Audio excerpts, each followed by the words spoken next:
প্রধানমন্ত্রীকে বলবো সংসদে যাওয়া উচিত, 10টা আলেম সংসদে নেন, এই ধর্মের বিষয় নিয়ে কোনো মারামারি থাকবে না।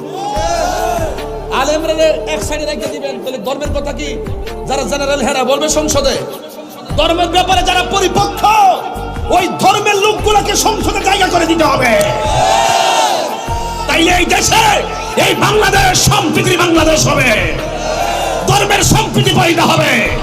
ঠিক কিনা বলেন?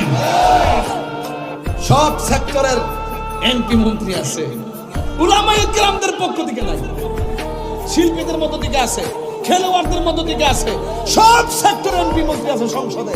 অন্তত পক্ষে ধর্মের প্রতিনিধিত্ব, ধর্মীয় জায়গা থেকে বেছে বেছে যদি কয়েকজন ধর্মীয় আলেম অথবা যারা ধর্মের ব্যাপারে পরিপক্ক তারা যদি ওই জায়গায় থাকতো, তাহলে ধর্মের জায়গাটা অন্তত পক্ষে আরো সুন্দর হয়ে যেত। কথা বলেন ঠিক না? এটাই তো আলেমদের হাহাকার। কথা বলেন ঠিক কিনা বলেন?